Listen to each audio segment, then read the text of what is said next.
I promise you, my sister literally said, "What's all that noise Hush, downstairs?" hush, hush, hush. The story's going. The story's going. Who's Claire? It's the girl that's the girlfriend of this guy in the story. The what? The hell? Am I live? Oh, I thought she was pulling out a knife to stab him. Wait, am I live now?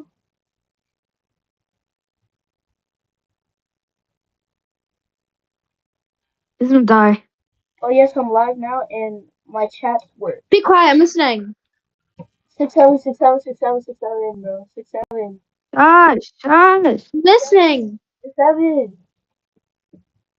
A few trees that looked out over a small valley and saw a diesel engine airplane landing on the island. Daddy, I thought we were the only ones that lived here. We are, darling. They're probably just visiting. Let's get a closer look. We walked down the ridge, hid behind some trees, and watched 3 men in military fatigues get out of the plane and open the back cargo gate. Then 3 speedboats pulled up on the shore, and 6 men with rifles stepped off the boats and greeted the flight crew. What are they doing, Daddy? I have no idea, but it's probably not anything good, darling. They started unloading wooden crates from the back of the plane onto the speedboats. Then, a tall, dark-haired man stepped out from the back of the plane, It's a cartel. scanning the area with binoculars. Get down! I ducked down with my daughter as fast as I could, then glanced up through some tree branches and saw the man locked on us through his binoculars. I took her by the hand and rushed away. I got home and told Claire what happened. So you think the guy spotted you? Yeah, I think so. And we're the only house on this island, so I won't be surprised if they come knocking. She stayed eerily still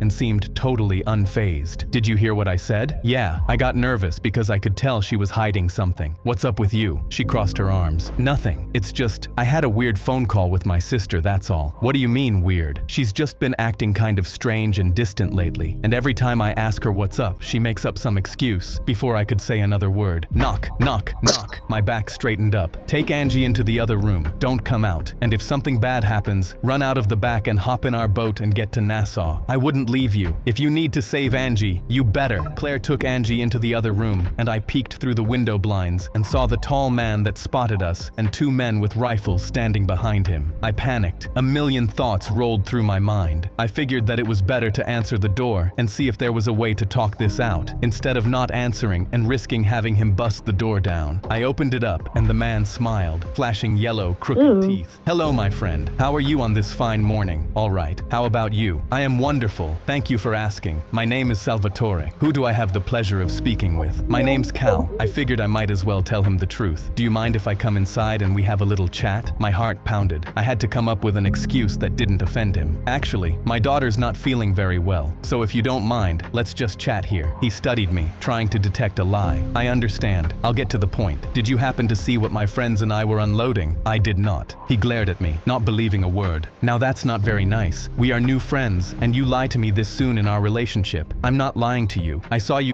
Are they together? I think so. Hey. They just said in our relationship. guys moving some wooden crates, but No, I it's didn't see what was friends. inside them. Okay. Oh, I'm yeah, in. sure. What do you do for a living? I'm a marine biologist. You study fish? I nodded, started getting impatient because I had no idea where this was going. Do you have any friends at the police department or the DEA by any chance? I don't. He pulled out a few $100 in cash, just in case you feel the urge to call A lot of money.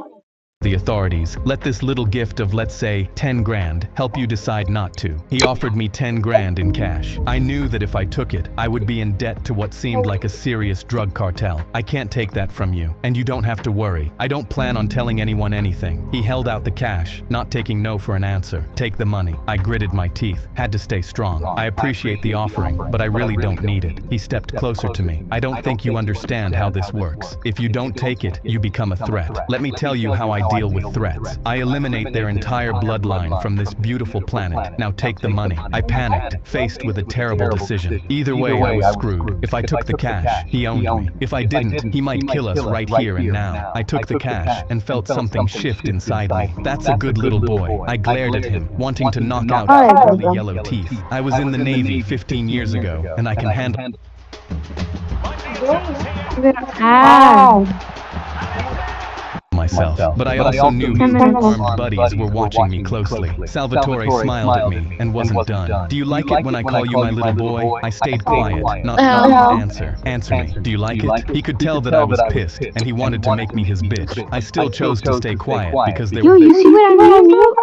They're getting together now, bro. Sounds like it. better yet. Why don't you get on your What about Claire? my hand? Kind of like in the old gangster No, I think Claire is gonna cheat on him, and he gets the cartel. films. Get Bro. down on your knees and kiss it. He put his hand out, glanced Oh, see, bro? and they snickered. I realized right then that I had no other choice but to fight. This piece of crap would never let up and would probably try and kill me anyway, so I pretended to go along with it. "Okay, whatever, man." I reached into my pocket and gripped onto my keys, making one of them a makeshift sharp object. He stood there, holding his hand out like he was a big boss. I grabbed his hand with my left hand, then quickly pulled him in towards me and stabbed him in the eye with my key. He screamed out in agony. Then I spun him around and held him in front of him like a shield with my key against his neck. I would've stabbed his neck already. Aimed their rifles at me. "Lower your weapons. Lower them right now," Salvatore commanded them. "Put them down, you idiots." They I would've fought. stabbed him in the neck and then shoved both of the guys. They threw their rifles near my feet. I shoved Salvatore towards them and picked up both rifles. Shoot him. "You dicks are gonna leave this island and never come back here, or I will end you." I stuck his cash inside the front of his pants as he stared at me with his one good eye. "Do you really think I'll just let you blind me and forget about it? I don't figure you will, but I had to try." He pointed his hand at me, formed his fingers into a fake gun, and shot towards me, signaling that he would come back and kill me. "I'll be seeing you, Fishman. I'm sure you will." One-eyed Willie. I thought I was hilarious. He didn't agree. They walked away. I rushed back inside. "Claire, pack your bags. We need to get to our boat and get off this island now." "Wait, what? I'll explain on the way. Go." I quickly grabbed my duffel bag of guns and ammo and packed up some basic supplies. This island was pretty large, and we were the only ones to ever build a house on it. "Do we have to leave?" "Yes. They will be back soon, and we can't put Angie in danger. We're gonna get over to Nassau and go straight to the cops." I had shoddy reception normally, but tried to see if I could get through. I trembled as I dialed 911. Come on. No reception. I hung up. "Let's go. We gotta go, girls." We rushed out and made our way through thick brush. My blood pressure soared as I kept checking for any signs of trouble. I had carved out a thin pathway that led out to the beach where our boat was docked. I could tell Angie was scared. "Honey, I'm sorry we had to leave so fast, and I know you're afraid, but you know I will never let anything bad happen to you or Mommy." "I know, Dad." We made it out of the thick brush and rushed towards our speedboat. I tossed my bag down into it, looked down. That's a nice boat. Bullet holes at the bottom, and the boat was already filled with water. They had already shot it up. "Shit, okay, let's head to the higher ground and camp out today." Claire looked at me, panicked.